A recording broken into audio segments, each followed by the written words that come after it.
The Galactic Council had designed the perfect test, one so brutal that failure was guaranteed. Every civilized species had crumbled within hours, their delegates weeping as they begged for mercy. Then came humanity's turn, and Captain Sarah Chen actually started laughing. The council chamber fell silent as the human representative stepped forward, her boots echoing against the crystalline floor. For 3,000 years, the survival protocol had served as the ultimate measure of a species' worthiness to join the galactic community. No race had ever passed. The test was designed to break minds, shatter spirits, and reveal the true nature of any being foolish enough to attempt it. Ambassador Crix of the Vortak watched with barely concealed satisfaction as the human approached the testing chamber. Perhaps this primitive species will finally understand their place, he whispered to his aide. The humans called their world Earth, a name that meant nothing to the sophisticated races of the galaxy. What they didn't know was that this insignificant blue planet had earned a different designation in the darker corners of galactic society, Deathworld Class 12. The testing chamber materialized around Captain Chen, its walls shifting into a nightmarish landscape of acid rain, crushing gravity, and predators that defied imagination. The temperature plummeted to freezing while toxic gases filled the air. Most species lasted mere minutes before their representatives collapsed in terror. Chen looked around and grinned.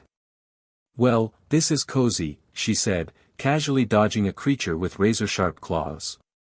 The council members exchanged glances. No one had ever shown amusement during the first phase. As the simulation intensified, throwing earthquake after earthquake at the human, Chen began humming. She fashioned a crude spear from debris and actually began hunting the synthetic predators. "You know," she called out to the observation deck, "this reminds me of camping with my grandfather in Alaska." The Vortak delegate's mandibles clicked nervously. When volcanic eruptions erupted around her, Chen found shelter and started a small fire to cook her latest kill. "The trick," she explained cheerfully, "is not to fight the environment. You dance with it." Hour after hour passed, and the human not only survived but thrived, turning each deadly challenge into an opportunity. The final phase activated, the psychological torment designed to break even the strongest minds. Nightmarish visions flooded Chen's consciousness, the deaths of loved ones, the destruction of her homeworld, endless scenarios of failure and loss. The council watched in stunned silence as tears streamed down the human's face, yet she continued moving forward. "Every human knows loss," she whispered, her voice carrying across the chamber. "We don't survive despite our pain, we survive because of it." She faced each phantom horror with quiet determination, acknowledging the grief while refusing to surrender. The simulation threw its worst terrors at her: isolation, betrayal, the weight of impossible choices. Chen weathered them all, her resolve unshakable. "Fear isn't the enemy," she said, standing tall as the illusions raged around her. "Fear is a teacher, and humans are excellent students." When the final specter faded, she stood alone in the center of the chamber, battered but unbroken. The testing protocol, for the first time in galactic history, registered a completion status. Silence stretched across the council chamber like a held breath.